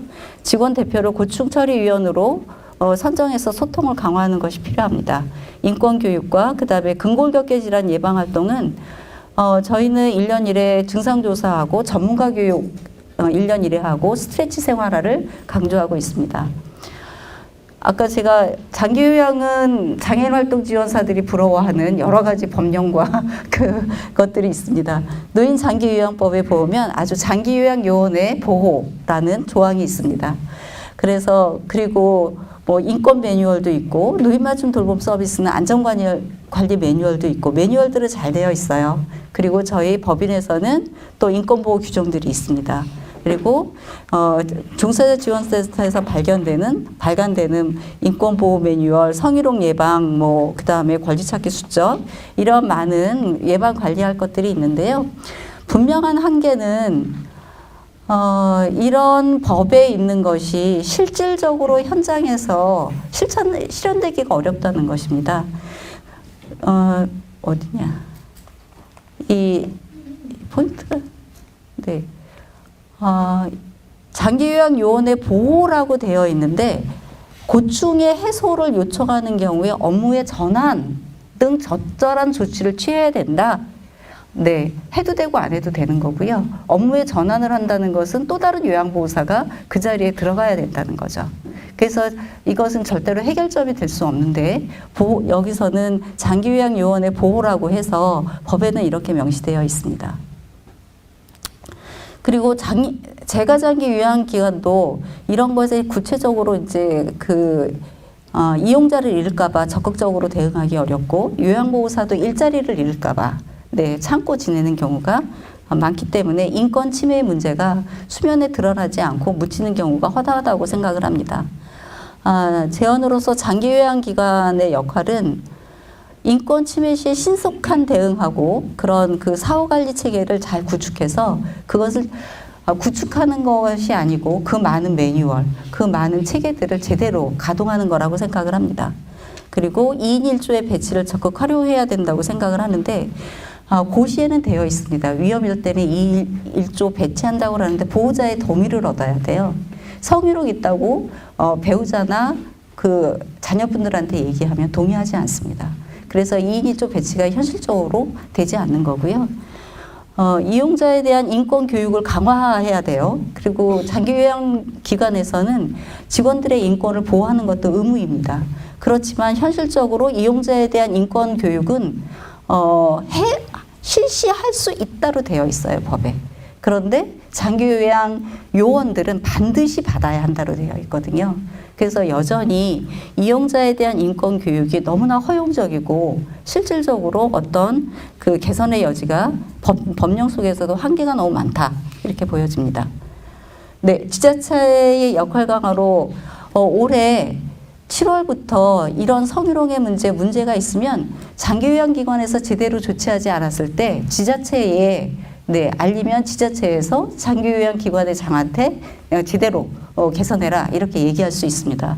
그런데 여기에서도 얘기하는 것이 적절한 조치를 취하도록 권고하도록 되어 있어요.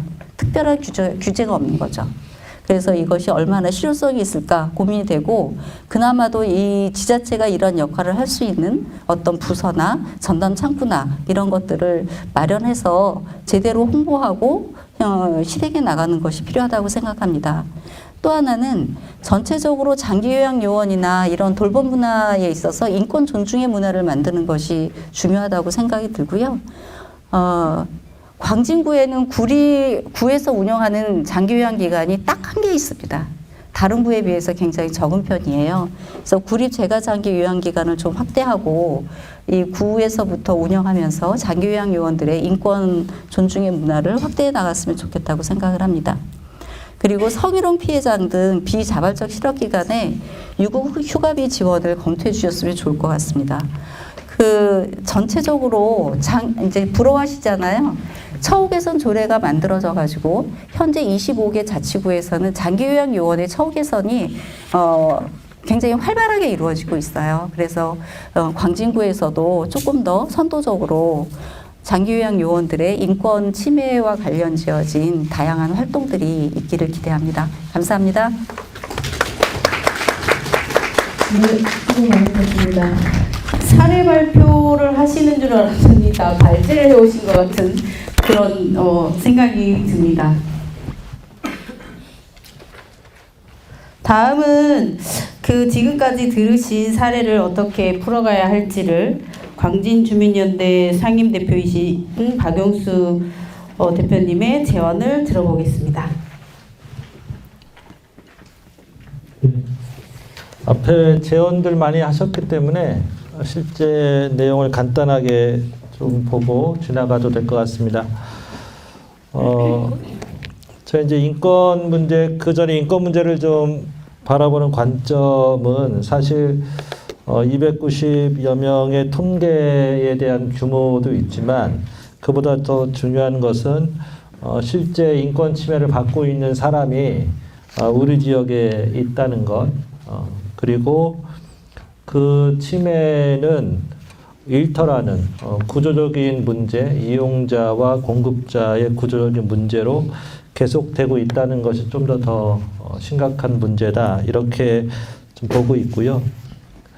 실제 피해 경험을 폭력 피해 경험을 한 종사자가 14%, 그리고 성희롱 피해 경험을 한 종사자가 5.6%. 이게 이제 노동 현장에서 늘 있다. 이것은 저희들한테 심각한 문제임을 다시 말씀해 주는 것 같습니다.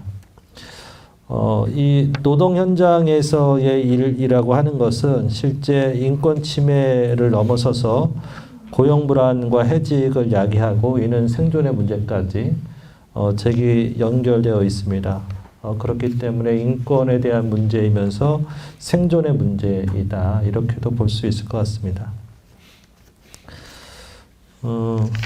이 인권 침해가 그 가해자가 이용자 및 이용자 가족에게도 나타나지만 한 조직 안에서 사회복지사와 활동보조인 사이에서도 일어나고 있다. 그래서 지금 인권에 대한 문제는 수혜자, 약자, 이용자로만 되어 있는데 실제 서비스를 제공하는 사람과 그리고 관리자까지도 인권과 관련된 부분을 확대해서 봐야 된다라는 것이 제 생각입니다. 실태에 대한 인권 해결 방안, 인권 침해 해결 방안은 앞에서 좀 많이 말씀해 주셨는데 저는 이 소속기관의 역할이 여전히 좀 미비하다, 이렇게 보여지는데요. 사례에서는 소속기관에서 여전히 많은 역할을 하셨다라고 느껴지지만 설문조사에서 재직기관에 따른 이 인권 실태의 차이가 없다는 것은 실제 소속기관에서 아무리 오래 일을 해봐도 인권 침해에 대한 차이가 없다라고 하는 것은 소속기관의 역할이 미미하다, 이렇게 해석할 수도 있다라고 저는 생각하고요. 좀 새로운 것은 인권 보장에 대한 인지 정도가 높을수록 인권 침해가 줄어드는 결과를 보게 됩니다. 이것은 인권 침해를 받은 당사자가 내가 인권을 침해받았다라는 인식, 그리고 내 인권이 중요하다라는 인식이 있을수록 침해는 적어진다라는 것이고요. 그래서 당사자들이 대항하지 않으면, 개인적인 차원으로 대항하지 않으면 이 부분은 해결이 안 된다라는 것을 유추할 수도 있는 내용이지 않을까 싶습니다. 인권 보장 인식이 높아지면 위험 경험이 낮아졌다는 것은 이것을 좀 반증하는 거라서 소속기관에서 인권 보장을 인식하고 인권 보장의 교육을 강조하는 것이 실제 인권 침해를 예방할 수 있는 하나의 중요한 방법이다, 이렇게 볼 수도 있을 것 같습니다. 또 하나는 종사자들의 인권 침해를 예방하기 위해서 저는 설문조사지만 요구하고 있다고 봅니다.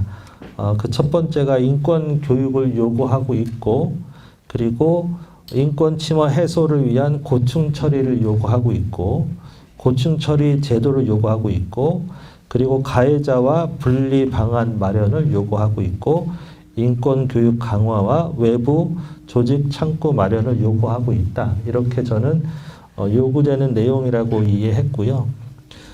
그래서 인권에 대한 교육 강화는 그 요구에 대한 당연한 답이다. 이렇게 생각되어지고, 또 인권과 관련된 상호협력 동의서 작성이라든가 구청의 공신력이 있는 개입 이런 것들은 그 요구에 대한 당연한 응답으로 되어져야 된다라고 생각합니다. 이것이 이제 소속 기관이 해결할 수 있는 문제들이 사실 많지는 않기 때문에 광진구 차원에서의 공신력 있는 개입이 필요하다고 생각되고요. 특히 가해자와의 분리 방안이 되기 위해서는 유급 휴가제, 자치구 예산을 토대로 유급 휴가제가 마련되어져야 된다라는 것이고, 이용자 보호자 관련 과거 이력 공식 정보 관리 제도, 블랙리스트이겠죠. 그런 제도도 공식적으로 관리되어져야 된다라는 것이고, 활동지원사 2인 1조 배치 제도라든가 활동지원 급여 제공 거부 제도도 공식적으로 만들어져야 된다라고 생각합니다. 다행히 광진구는 인권보장 및 증진에 대한 조례를 제정했습니다. 그래서 이런 활동을 할 수 있는 제도적 근거를 마련하고 있습니다. 그래서 저희들은 종사자의 인권, 관리자의 인권까지 확대돼서 인권 실태와 대책을 마련하는 것을 요구해야 되는 것이고요. 이 부분은 당사자들이 인권 의식을 갖고 대항해서 인권 침해를 줄이듯이 저희의 돌봄 종사자 그리고 광진복지네트워크 소속 기관들, 시민사회가 똘똘 뭉쳐서 인권 침해에 대한 문제를 제기하고 지속적인 요구와 대책을 마련하는 것으로 해결에 좀 방안을 강구해야 될 것 같습니다. 네, 이상입니다. 네, 수고 많으셨습니다. 저희가 이제 질문을 받을 건데요. 여기 앞에 책상을 좀 정리하고 그러고 받겠습니다. 잠깐 쉬겠습니다. 시간인데요. 나가시나요? 잠깐 쉬는 시간이라고. 잠깐 쉬는 시간이신 거죠?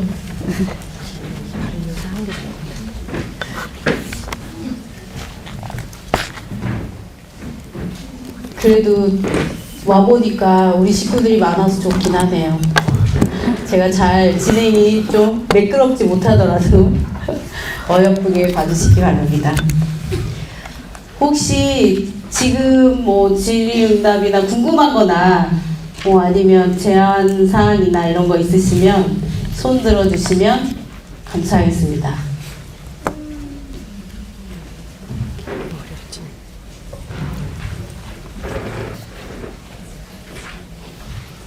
수년간 진행해 오신 우리 상임 대표님께서 질문을 제가 하나 만들어 가야 된다 이렇게 얘기하셨어요. 그래서 제가 아무리 저기 해도 질문은 잘 안 나오고요. 제가 이제 여기 들어본 그런 상황으로는 사회 서비스를 하는 모든 기관에 있는 종사자들은 어떤 보호를 받지 못하는 게 너무 많구나 이런 생각이 좀 많이 들었고요. 또 한 가지는 치매 환자나 아니면 장애인들한테 저희가 폭행이나 폭언을 들어도 법적인 조치가 안 되더라고요. 저희가 그 문의를 해봤어요. 그러니까 여기에 제가 이거 설문할 때 제가 그러니까 장애 아동을 같이 보고 있는데 제일 많이 제가 제일 많이 얻어맞고 제일 많이 그 친구들 기분 파괴할 때 이렇게 잘 잡거든요. 근데 그거에 대한 거는 아무런 보호 조치가 없더라고요. 그래서 그거 조금 아쉽다. 근데 이제 직원들 같은 경우는 센터장들이 다 이렇게 도와서 해주시고 이렇게 그 상담 다 해주시는데 우리는 어디 가서 해야 되나 이런 생각 좀 많이 하게 되는 시간이었습니다. 혹시 무슨 질문하실 거 있을까요?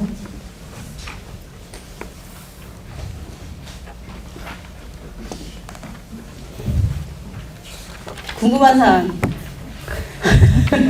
궁금하신 거 없으세요? 우리 센터장들한테 혹시 궁금한 거나 아니면 그 설문하시고 이거 조사하시면서 이게 설문 분석하시면서 뭐 또 궁금했던 거 이런 거 있으시면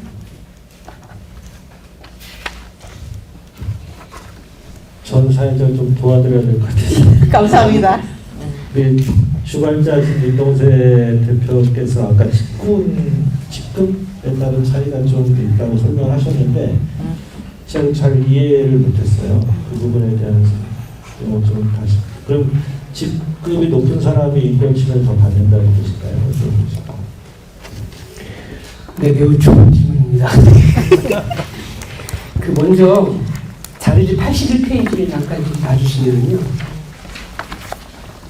직위별 인권 실태, 그러니까 81페이지 하단에 있는 건데 요 내용 잘못 실은 겁니다. 그러니까 그 뒷장을 넘겨보시면 82페이지에 보시면 직군별 인권 실태 분석이라고 나와 있는데 내용이 같거든요. 그러니까 이제 요 82페이지에 있는 내용이 맞고요. 아까 PPT에는 수정해서 보여드렸는데 81페이지는 직위, 관리자와 사무직과 현장직 간의 인권교육에 대한 이수 정도, 위험 경험에 대한 정도, 폭력 피해 경험에 대한 정도의 차이가 있다. 이런 내용이거든요. 그렇게 보시면 되고, 그리고 다시 자료집 84페이지의 하단을 한번 봐주시면 지금 그 박영수 대표님께서 질문하신 내용이 84페이지 하단에 보시면 조금 전에 그 페이지에 대한 내용을 정리한 겁니다. 그러니까 이제 직위에 따라서 그 위험을 느끼는 정도나 폭력을 경험한 그 사례가 차이가 있다라고 하는 것이 통계적으로 의미가 있다는 뜻이거든요. 근데 그 결과를 비교해 보면 관리직이 더 높다는 거예요.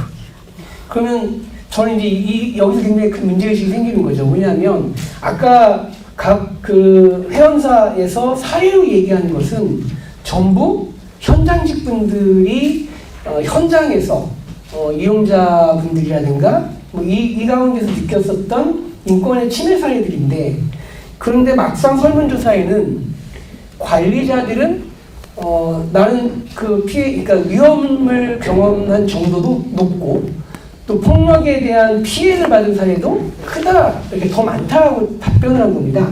이걸 어떻게 해석해야 될까 사실 굉장히 큰 고민이었는데요. 제가 바라볼 때 이렇습니다. 첫 번째는 인권에 대한 감수성이 아까 관리자들이 더 많이 교육을 받은 것도 통계적으로 의미가 있다고 나왔거든요. 그 얘기는 뭐냐면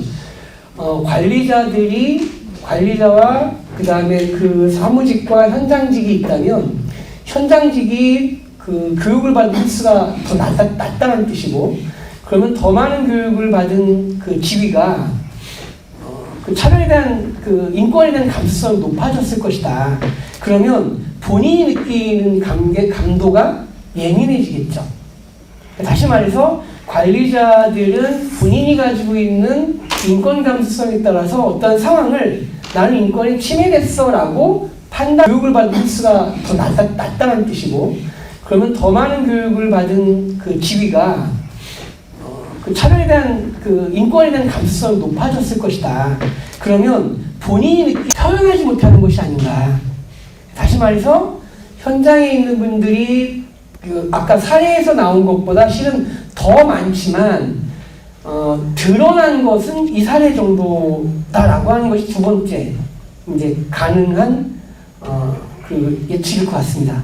다시 말해서 현장에 있는 분들이 내가 혹시 이것을 인권 침해라고 이렇게 밝히는 순간 행여나 이것이 내가 다른 그 피해나 아니면 이해가 좀 손해보는 쪽으로, 다시 말해서 많은 분들이 직접 서비스를 제공하고 대상자를 만나는 사회복지사나 아니면 활동지원사나 요양보호사나 생활지원사 분들이 본인의 어떤 처한 상황을 잘 밝히지 못하고 있다라고 하는 걸로 보여집니다. 결국 이 얘기는 처음에 제가 말씀드렸던 이 실태 조사를 하면서 구상했었던 목표들, 즉 조직 문화에 대한 변화를 통해서 인권 침해에 대한 대안적 방향들을 가질 수 있지 않을까라고 하는 것을 좀 역설적으로 이 결과에 대한 의심, 의혹들에 대한 이야기를 가면서 여전히 이 문제도 조직 문화를 통해서 해결할 수 있는 방법이 아닐까, 이런 고민들이 들었고요. 그 다음에 질문이 또 안 나올 것 같아서 결국은 이 실태 조사에서 아까 박용세 대표님 얘기하신 것처럼 기관에 대한 인권 보장의 인식을 높이는 것, 그리고 그 인권 교육에 대한 필요를 높이는 것, 그 다음에 위험한 사업장을 낮추는 것, 이것이 위험한 상황이나 또는 그 폭력이나 성희롱에 대한 피해 사례를 낮춘다라고 하는 것이 의미가 있는 거라고 얘기를 하면 그 부분도 결국은 조직 문화라고 하는 걸 통해서 어떻게 될 것인가, 이제 이런 접근이 가능할 것이다. 다만 조직 문화적 접근을 한다고 하더라도 앞서 사례를 얘기하시면서 얘기했었던 제언들은 대부분 제도와 맞물려 있기 때문에 더 관심 있는 제도, 그리고 당장은 어떤 토대가 되는 활동의 범주가 되는 지자체, 우리로 치는 광진구가 이 문제에 대해서 얼마나 관심 있게 더 신경 쓰느냐가, 그리고 그것을 보여주는 것이 조직 문화에 대한 방법으로다가 방법을 찾아보는 것이 바람직하지 않을까, 이렇게 생각이 듭니다. 네, 감사합니다. 혹시 또 다른 질문 우리 센터장님. 저 질문 말고 지금 민 대표님 말씀하신 조직 문화 개선과 관련 지어져서 하고 싶은 말이 있어가지고 해도 되죠? 네. 네. 저희가 조직 문화 개선은 누가 하는 것일까 하는 고민이 됩니다. 그래서 지금 얘기하는 인권 침해의 사례는 계속 얘기한 게 기관의 역할을 얘기했잖아요. 기관이 만능으로 다 해결해줘야 되는 것인가? 그러면 우리들은 무엇을 해야 되지? 그래서 당사자는 우리들이잖아요. 네, 직원인 당사자들은 우리의 인권을 지키기 위해서 무엇을 해야 되는지, 기관이 교육을 시켜주면 교육만 받고 알아야 되는 건지, 그래서 당사자의 역할에 대해서 다시 한번 고민해봤으면 좋겠다, 이런 생각이 하나 들고요. 또 하나는 송희덕 센터장님 아까 발제하시면서 말씀하시면서 그 장애인 활동지원사의 처우 개선 조례 이런 것들이 만들어졌으면 좋겠다, 이렇게 하셨는데 그 처우 개선 조례는 또 누가 만드냐는 거죠. 구에서 구의원들이 그렇게 그냥 뚝딱 만들어주지 않을 것 같아요. 그래서 그것도 활동지원사의 당사자들이 자기들의 목소리를 낼 수 있을 때 만들어질 수 있을 것 같다.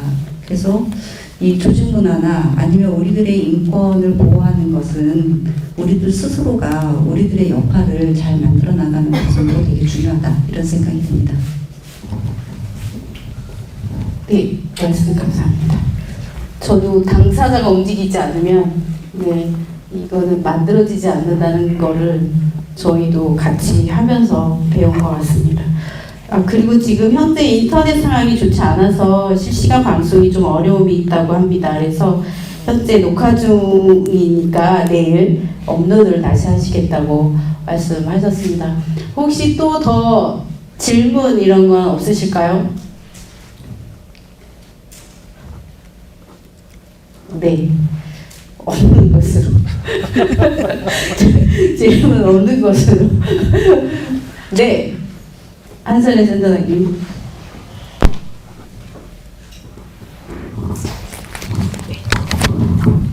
네, 이 설문에 같이 참여했던 광진주거복지센터 한선혜입니다.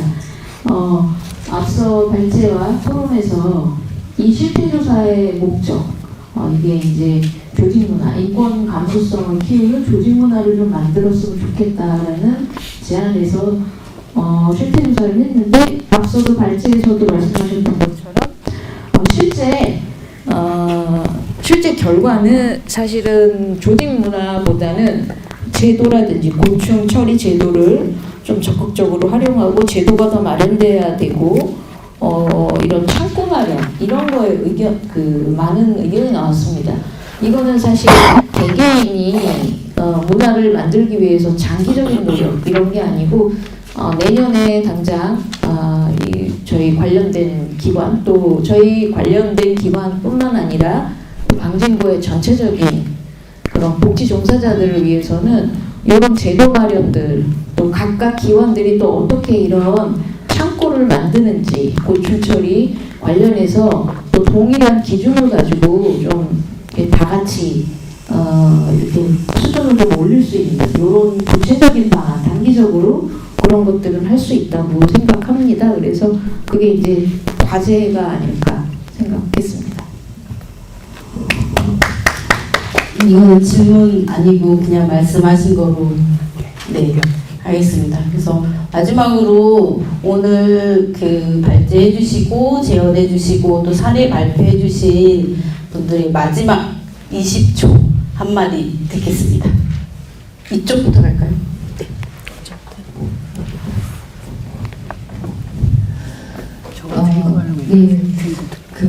장애인활동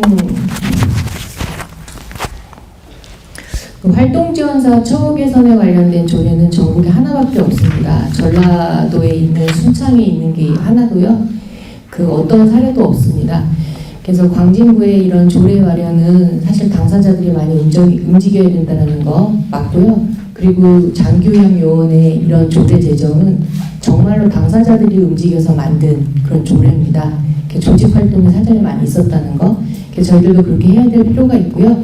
그리고 마지막으로는 작년에도 이용자 인권침해 실태조사 때도 말씀드렸는데 제도와 지침과 기타 여러 가지 것들이 많이 마련되어진다고 해도 결국 법과 법이 싸우는 것으로 이 모든 것들이 인권의 침해를 해결하려 하면 첨예해질 뿐이어서 한번 정리는 되겠지만 서로가 서로를 상호 존중하는 가운데 긍휼히 여기는 마음 가운데 공동체성을 회복했을 때 현장이 정확한 인권들을 지킬 수 있다고 생각합니다. 그런 마음가짐으로 활동하겠습니다. 고맙습니다.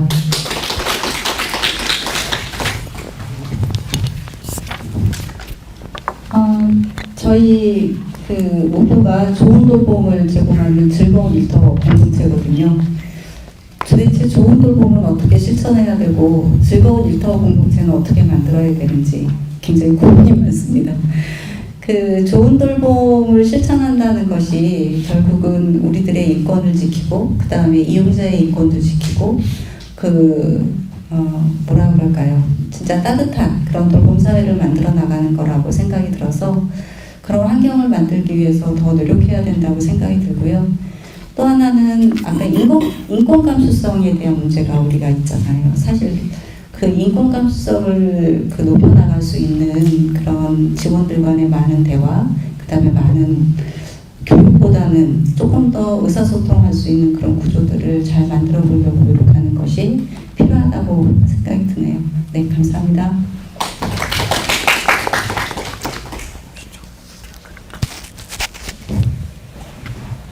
네, 인권이 역사적으로 이제 발전했던 과정을 좀 들여다볼 필요가 있겠는데요. 제 인권을 침해받은 당사자가 당사성을 가지고 그 부분의 문제를 제기하는 것부터 대부분 인권의 발전이 시작된다고 저는 이제 생각됩니다. 그리고 인권과 관련된 당사자가 나타나면 그것을 옹호해주는 옹호자가 나타나고 그 옹호자와 당사자가 인권 네트워크를 구성해서 그 네트워크 확대되고 그래서 그 네트워크 확대되면서 이것이 인권 침해다라는 인권 공감대가 형성됩니다. 즉 인권에 대한 문화가 형성되고 그 문화가 형성되면서 제도 개선이 이루어집니다. 그래서 저희가 이제 제도 개선하는 과정이 실제 인권과 관련된 당사자와 옹호자를 만들어내고 그 인권 네트워크를 통해서 소속기관과 이용자와 지역사회의 인권 공감대를 만들어내는 하나의 운동이라고 볼 수 있을 것 같고요. 그리고 과정을 통해서 제도 개선까지 갈 수 있다고 보여지고 단순히 제도 개선을 목적으로 하는 것이 아니라 그런 과정을 통해서 지역사회가 실제 인권 침해라는 것을 인식하고 함께할 수 있을 거라고 생각합니다. 그런 부분에 대해서 광진 주민연대와 복지 네트워크가 좀 더 자임해서 인권과 관련된 당사자와 옹호자 역할과 인권 네트워크 구성해서 지역사회에 인권 공감대를 만들고 제도 개선할 수 있는 주체로 자임했으면 좋겠습니다. 앞에서 좋은 말씀 많이 하셔서 저는 간단하게 말씀드리겠습니다. 오늘 발표한 두 곳은 그 돌봄 서비스를 제공하는 기관이고요. 저희는 사회복지를 제공하는 기관입니다. 어떻게 보면 현장에서는 이용자가 가릴 수가 있고 저희 선생님들 입장에서 보면 사회복지사가 가릴 수가 있는 상황이거든요. 거기에서 인권을 얘기하는 게 굉장히 좀 조심스러웠던 부분이고요. 직종을 떠나서 서로 존중하는 문화가 깔리고 또 그리고 인권 침해를 받았을 때 용기 있게 드러내는 사실은 오늘도 제가 조심스러워서 이제 직접적으로 말씀 못 드렸는데 특히 남자 참여 주민들이 여성 팀장한테 하는 그런 성적인 부분에 대해서 되게 센터가 개입을 하고자 해도 본인이 그 사람을 다시 봐야 되는데 그분에 대한 부담감 이런 것 때문에 드러내기를 사실은 본인 스스로가 꺼려하는 점들이 많이 있거든요. 그래서 좀 직접적인 이런 것들은 용기 있게 드러내고 그래야만이 서로 인권 감수성을 올릴 수 있는 그런 소통 구조가 되지 않을까 싶습니다. 네, 마치겠습니다.